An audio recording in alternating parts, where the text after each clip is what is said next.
మైనావతి గారు, మీరంటే ఈ చుట్టుపక్కల ఊళ్ళలోనే కాదు, ఈ స్టేట్లో కూడా మీకంటూ ఓ ప్రత్యేకమైన గుర్తింపు ఉంది. ఓ ఆదర్శవంతమైన మహిళగా మీరు ఎన్నో విజయాలు సాధించారు. అందుకే ఈ తరం ఆడవాళ్లకు మీరొక రోల్ మోడల్ అయ్యారు. మీలాంటి ప్రజాదరణ ఉన్నవాళ్లు ఈ తరానికి అండగా ఉంటే ఆడపిల్లలపై జరిగే దారుణాలు చాలా వరకు ఆగుతాయి.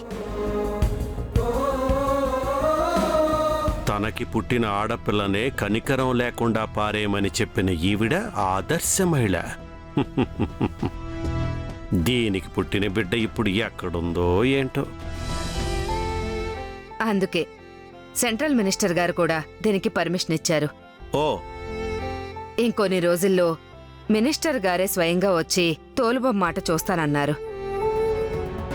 మీకు ఏ హెల్ప్ కావాలన్నా చేస్తానన్నారు. అయితే మినిస్టర్ గారిని అడ్డు పెట్టుకుని బాగా సంపాదించొచ్చన్నమాట. మీరంతగా చెప్పాలా కలెక్టర్ గారు? ఇక దీని గురించి మర్చిపోండి, అంతా నేను చూసుకుంటాను. కలెక్టర్ గారు, మా తరపున మీకు చిరు సత్కారం. మైనావతి. అలాగే.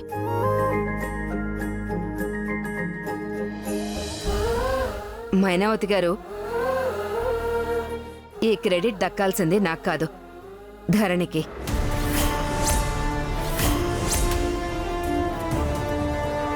తనకే సత్కారం చేయండి.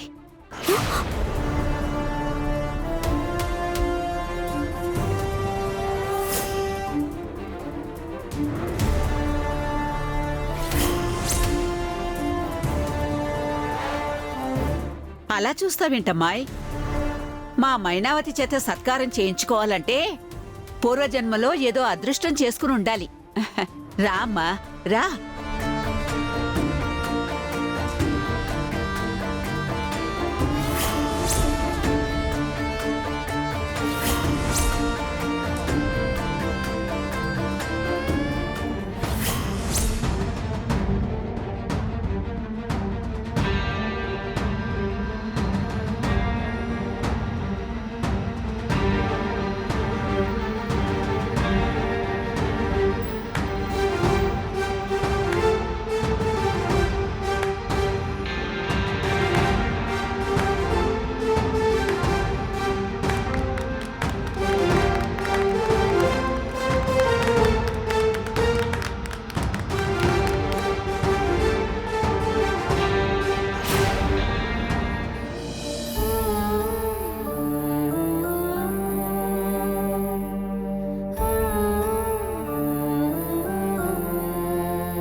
మీ మేలు ఎప్పటికీ మర్చిపోలేనమ్మా.